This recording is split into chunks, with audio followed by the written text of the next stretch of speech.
One of the biggest problems dogging the incoming Trump administration would be Donald Trump's vast business holdings conflicting with his performance as president. In the week after the election, the Washington Post reported that Trump D.C. hotel officials had done outreach to local foreign embassies. Trump met with Indian businessmen who work with his brand. Ivanka Trump took part in a state meeting with the Japanese prime minister. An Argentinian reporter said that Trump and his daughter had requested a business favor on a phone call with the Argentinian president. By the way, the favor was later granted. Trump himself told the New York Times that he'd be capable of running his business alongside his presidency. All of that was kind of disquieting. But Trump actually understands the problem now. He tweeted this morning, quote, "I will be holding a major news conference in New York City with my children on December 15th to discuss the fact that I will be leaving my great business in total in order to fully focus on running the country in order to, all caps, make America great again. While I am not mandated to do this under the law, I feel it is visually important as president to in no way have a conflict of interest with my various businesses. Hence, legal documents are being crafted which take me completely out of business operations. The presidency is a far more important task." So here's the deal. This isn't enough. We still need to know exactly how these legal documents will shape up. Is Trump giving up his ownership stake? There's no indicator he is. Will his children continue to run the business and yet continue to also advise him in his role as president? That would actually maintain the conflict. Will Trump liquidate his businesses? Really, really unlikely. In a joint statement, Richard Painter, who's George W.'s ethics lawyer, and Norman Elson, who's Obama's ethics lawyer, they said Trump's continued business interest would, quote, sometimes conflict with the public interest and constantly raise questions. But, at least Trump recognizes the problem. That's at least half the battle. We can actually hope that he'll be cautious enough to silo his businesses and political interests, preventing the taint of his scandal from destroying his White House before it launches. Good for Trump. Now let's pray that he carries out his pledge. I'm Ben Shapiro. This is The Ben Shapiro Show. Alrighty, so here we are, lots to get to today. We're going to be having on Adam Carolla in just a few moments to discuss his new movie, his new documentary out called The 24-Hour War. I've watched most of it. It is really, really good, really fascinating, and about the American auto industry and about car racing in general. We'll talk to Adam in just a second. But first, we have to say hello to our friends over at Legacy Box. So this is an advertiser I feel very strongly about. It's legacybox.com/Ben. The way Legacy Box works is they allow you to keep all of your memories by basically you send in all your old films. We're talking reels, we're talking VHS videos, and they convert all of this stuff to a digital file. They put it on a CD, or they put it on a thumb drive for you, so you can keep this stuff forever. It's legacybox.com/Ben. You get a 40% discount on your order. So old photos, cassettes, home videos. My parents are doing this right now. They're gathering up all of my dad's old film reels, his dad's old film reels. So these are 50, 60 years old. In Legacy Box, they stamp them all with they put a sticker on there with a barcode so you can actually see where in the process all of your film is. They have experts who go through it, make sure that it still works, make sure that it's all in order. And I'm very big on preserving memories of the past, because I think that you lose the past, you lose your family history. That's a real tragedy. There's a reason why when everybody says there's a fire, you grab your photo album. There's a reason why they do that. And right now, this allows you, instead of have 20 boxes full of stuff you'll never look at in your garage, now you have it all on a convenient thumb drive or a DVD, so you can actually enjoy it and take part in it. Legacybox.com/Ben. That's a 40% discount on your order. It can be really, really expensive if you do this just on your own. Legacy Box makes it really easy and really convenient. Legacybox.com/Ben to get that 40% discount on your order. Okay, so joining us on the line is, he'll be joining us shortly. So we'll get to that in just a second. First, we'll jump right into the news. So the big news of the day yesterday was that Mitt Romney met with Donald Trump, and I do love how this went down. So basically, they met, and here's a picture of that. Well, first of all, I just need to set the stage. Here's what Mitt Romney said about Donald Trump during the campaign, if you recall. If we make improvident choices, the bright horizon I've described will not materialize. And let me put it very plainly. If we Republicans choose Donald Trump as our nominee, the prospects for a safe and prosperous future are greatly diminished. If Donald Trump's plans were ever implemented, the country would sink into prolonged recession. A few examples. His proposed 35% tariff-like penalties would instigate a trade war, and that would raise prices for consumers, kill our export jobs, and lead on to a phony too, right? He says that Trump is a phony, he's a con man, he's a liar, basically. I mean, this is a pretty brutal speech, if you recall. This is in March during the primaries. And so, bottom line is that Romney was not very friendly to Trump. Now they get together for dinner, and here's the picture of them at dinner. And it's just astonishingly good. Oh, it's just wonderful. I love it so much. Okay, I will say that this presidency thus far has been wildly entertaining. The picture of Trump with Obama was great enough. This picture, just the way that it's lit, in the expressions on their face, so spectacular. For folks who are going to be listening to this later, look at Romney's face. Romney's like, oh my God, what happened to me, right? This is the typical, this is like the photo, freeze frame. How did I get here? Well, let me explain from the beginning. And then you rewind it 6 months. It's incredible. So there's his face. Go back to the first picture for a second. The first picture of Trump sitting there, and he's lit from the bottom, like you're in a campfire, and they're doing like you're going to tell a horror story. And he's lit from below, and his face is red. It's like, it looks like Mitt Romney just signed away his soul in a really bad business deal to Donald Trump. And Trump's sitting there grinning like Satan, like the Cheshire Cat. It's just spectacular in every way. I love it so much. Just the fact that Romney keeps going there just to like get slapped around. And people were getting very funny about this. Like, for example, look at this is the Trump-Romney dinner. And the first thing that popped into my head is, of course, from The Little Mermaid. Yeah. That's that was the first thing that popped into my head when I saw that picture, because that's exactly what it looks like. The other one that popped into my head, of course, was from Silence of the Lambs. So just horrifying. Just Romney being fed his own brain by Donald Trump. The best one, though, was this tweet that somebody had. They put it in black and white, this picture. And in black and white, it's even better. It says, I made the Trump-Romney photo black and white, and it looks like a Twilight Zone episode where a guy just made a foolish deal with the devil.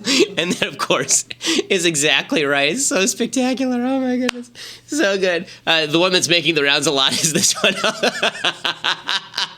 It's great. Somebody photoshopped Trump and Romney into the dinner scene from Empire Strikes Back, where Han Solo walks into the room and realizes that Lando has sold him out and Darth Vader is sitting at the other end of the long table.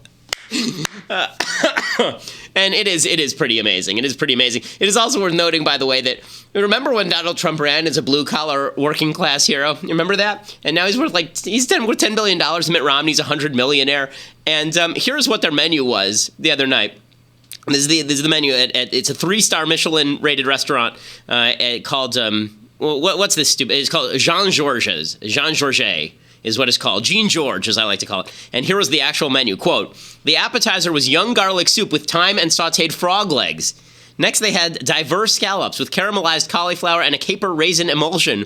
For their main course, both Priebus and the president-elect had prime sirloin with citrus glaze and carrots. Romney had lamb chops with the mushroom bolognese sauce. All three had chocolate cake for dessert. Sounds like men of the people to me. And no corrupt bargains happening among the people who are eating frog legs. Although I have to say, poor Pepe. Poor Pepe. I mean, they ran this entire campaign, and Pepe was with Trump the entire way, and then Trump just ate him. And somewhere the alt-right cries and tears of sorrow roll down Pepe's cheeks. It is all very, very tragic. Then Mitt Romney came out afterward, and he made this statement after the dinner, and he just looks, I mean, Trump and his people had asked for basically an apology from Mitt Romney, and Romney clearly wants the gig, and so now he's apologizing. Pretty amazing. These discussions I've had with him have been enlightening and interesting and engaging. I've enjoyed them very, very much. I was also very impressed by the remarks he made on his victory night. By the way, it's not easy winning. I know that myself. He did something I tried to do and was unsuccessful in accomplishing. He won the general election. And he continues with a message of inclusion and bringing people together. And his vision is something which obviously connected with the American people in a very powerful way. It's a joke, right? It's a joke. I mean, Romney is looking for an excuse to jump back on the Trump train here, and he's finding it in, his speech and his cabinet. And Romney still thinks with Trump exactly what Romney always thought of Trump. There are two ways to read Romney's behavior here. One is Romney really, really, really, really wants back into power. That's the cynical way to read this. The other way to read this is that Romney believes and thinks that Trump could use some staid, steady, sober judgment around him, and so he's willing to undergo the humiliation of dealing with Trump and maybe being thrown under the bus by Trump in order to do it. And again, Trump hasn't selected him yet for Secretary of State, so this could all go wildly wrong, right? There are only two possible ways this plays out as far as Romney is concerned in terms of public image. These are both from Game of Thrones. The way number one this turns out for Romney, just in terms of how this plays out politically, is this right here. What is to be done with this Traitor, Your Grace. So long as I am your king, treason shall never go unpunished. Like that. That's possible. That he goes out and he makes his obeisance to Trump, and then Trump beheads him and picks Rudy Giuliani, which would be hilarious. I will say it would be really, really funny. The other way that this could go is that Trump actually gives him what he wants, but that involves him, being a little bit humiliated. Go on, Reef. A nice, close shave.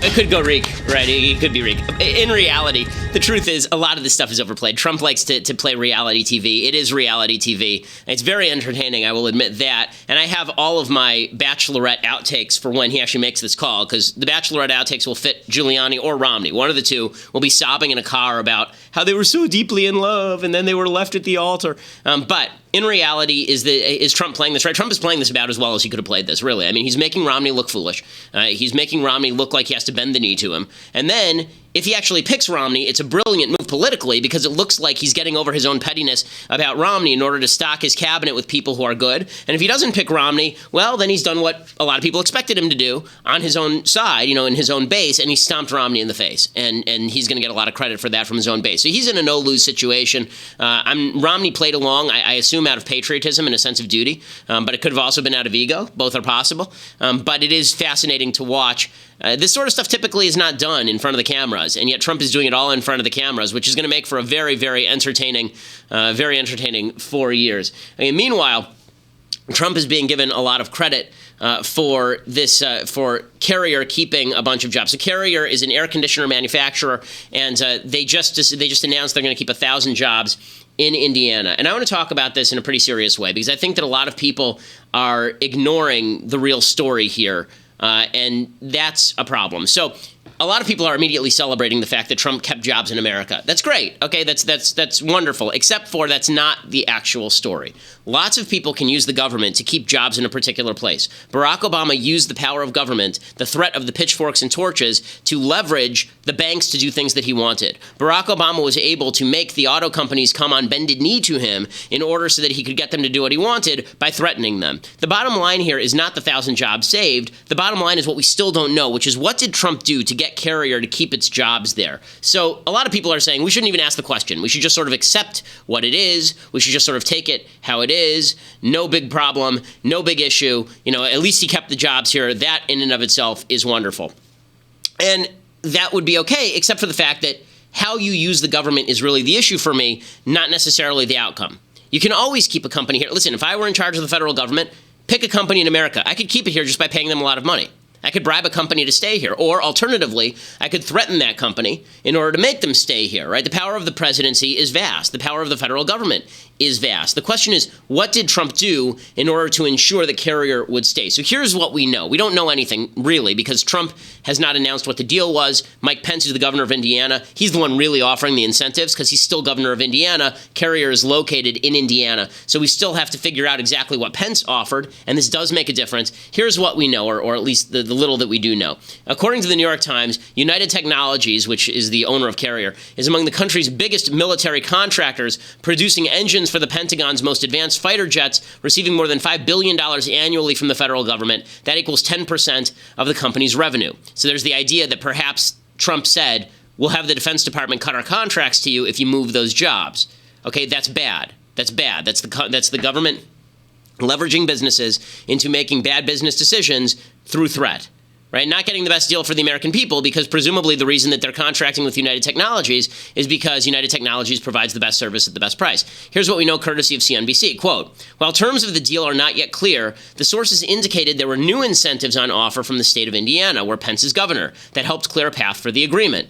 While United Technology was seeking the savings that would come from moving some production to Mexico, people familiar with the situation indicated the savings were not worth incurring the wrath of the incoming administration, including the potential threat to the significant business United Technologies currently conducts with the U.S. government, largely in the form of orders for jet engines and other defense-related equipment. So it's the federal government leveraging people. Now, I don't like the federal government leveraging people, whether the person at the head of the federal government is a Republican or a Democrat. That is not the job of the federal government. The job of the federal government is to preserve your rights. And if it has contracts that it needs to do, then it should contract with the best available operator, not the operator that makes bad financial decisions in order to please the federal government, right? That's a backdoor form of bribery from United Technologies.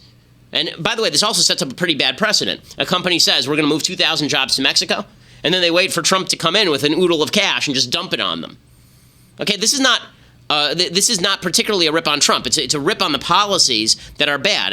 Look, Trump made a promise, and Trump is trying to keep that promise, but the way you keep the promise matters to me. The principle doesn't change just because the name of the guy in power changes. And I understand everybody's going to celebrate the 1,000 jobs, but these kinds of headlines routinely come out from administrations ranging from Barack Obama's to Hugo Chavez's.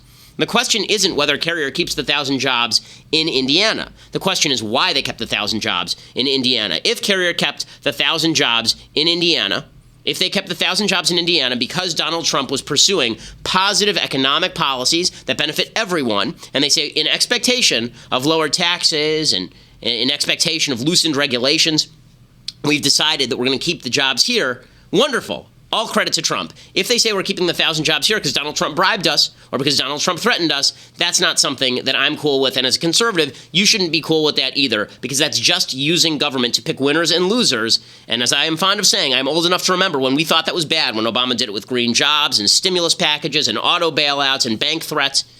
Again, Barack Obama actually used the threat of pitchforks and torches. He actually said he brought bankers to the White House in the early part of his administration. He said, my administration is the only thing between you and the pitchforks. And then he leveraged them into doing what he wanted. He did the same thing to the health insurance companies. He said to them, listen, I'm going to offer a public option if you don't cave to me and give me what I want. That was bad. It wouldn't be any better if Trump did it.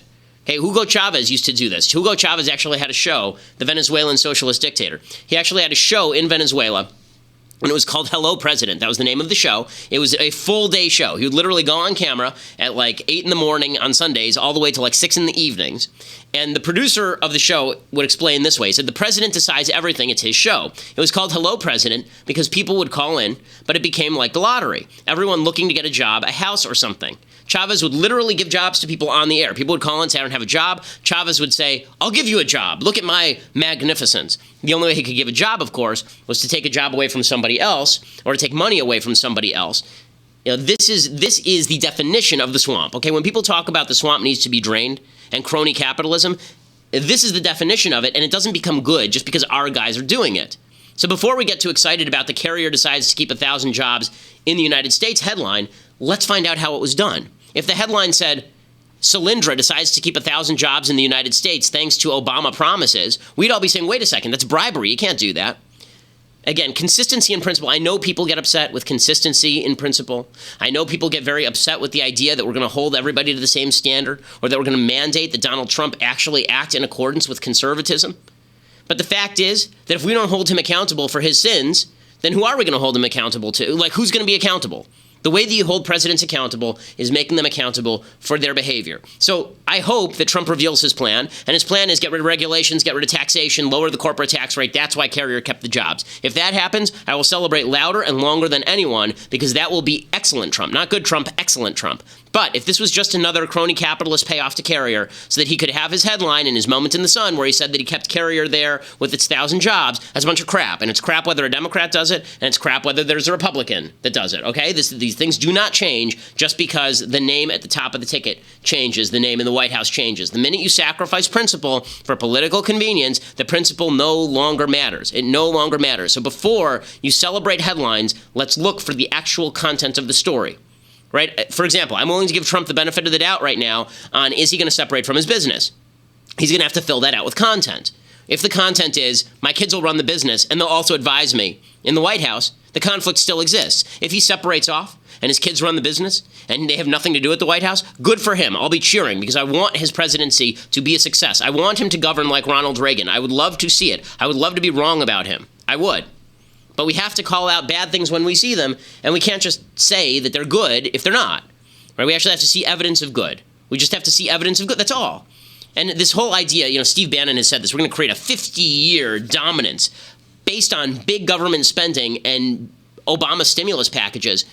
It was bad when Obama did it. It's bad when Trump does it. I don't need to beat a dead horse here. Okay, now as far as the sort of drain the swamp language, As far as the drain the swamp language, remember everybody's chanting drain the swamp, drain the swamp.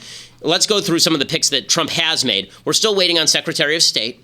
The people who are currently up for it, I guess Bolton has fallen out of contention are the latest reports, which is too bad. He was my number one choice. I think Bolton knows the State Department, knows that place has to be absolutely gutted, and knows how foreign policy works, but he's fallen out for some reason, probably because he and Trump don't agree on foreign policy. That's actually one of the more bizarre aspects of the Romney thing, is that no one has actually said that Romney shouldn't be Secretary of State because he and Trump disagree on foreign policy.